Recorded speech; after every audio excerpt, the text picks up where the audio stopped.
Thank you, Master of Ceremonies. Good afternoon, ladies and gentlemen. Good afternoon. 3 years ago, I was on a plane to New York. The flight was nothing unusual, except for the fact that after 4 or 5 hours, everything started to shake. No problem, I thought.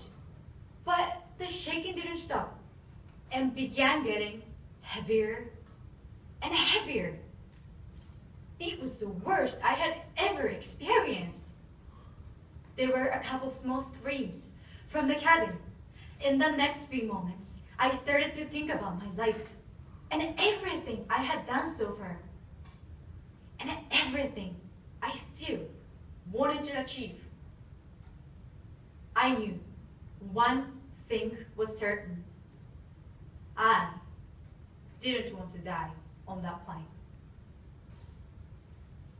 Fortunately, the plane weathered the turbulence safely. After reflecting about the experience, I realized this was the first time I had ever felt close to death, and it made me even more grateful for the life I had.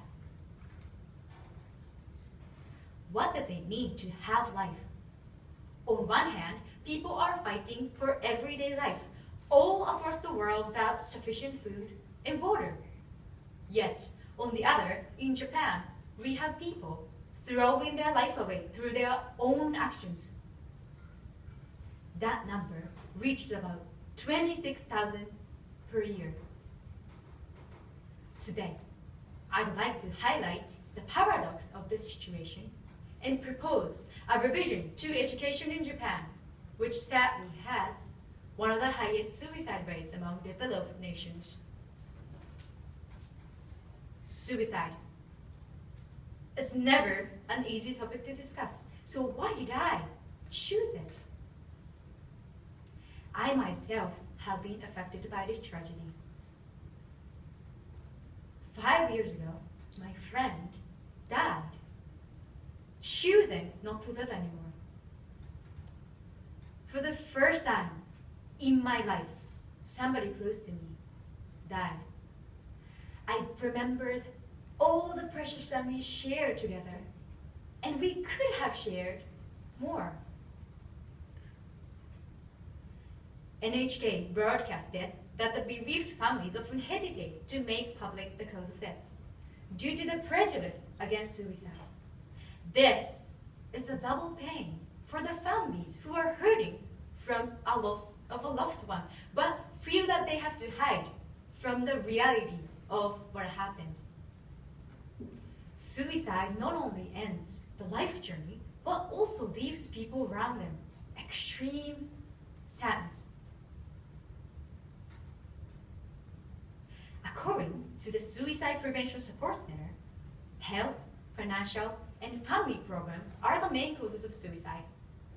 However, I believe the report is missing one more key ingredient in this problem: the fact that the modern-day Japanese are disconnected from death. To consummate my theory, let's go back to the beginning of my speech. After experiencing the terrible turbulence on that plane, why do you think I was able to appreciate my life? That's because by feeling death close by, I realized that I was alive. I realized my life was limited and remembered I had so much left I still wanted to do, and the people who will be sad by my death. Suddenly, I felt my life was priceless.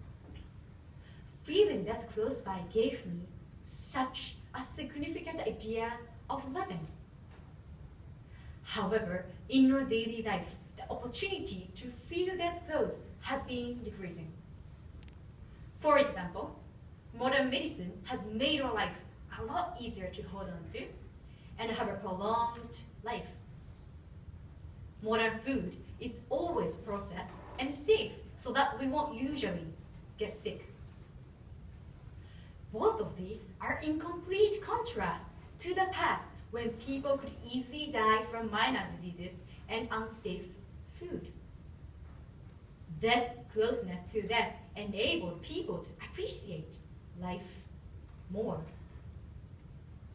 Today, I propose an amendment to the education system that calls for a type of death education at high school. Its purpose is to live fully rather than just to exist by thinking about death. The teacher divides students into groups and gives questions related to death to discuss. For example, if you had only a day to live, what would you do?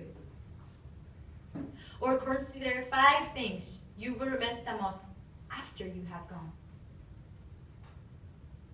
By asking these questions and letting students discuss, they will have the chance to think about that and feel the sense of reality about the issue. They will not only start to appreciate their own life, but also the people around them. Such an opportunity would hopefully change their way of thinking towards life and eventually lead to a reduction in the suicide rate. The irony being that the best way to save life is just through closeness to death. Thank you.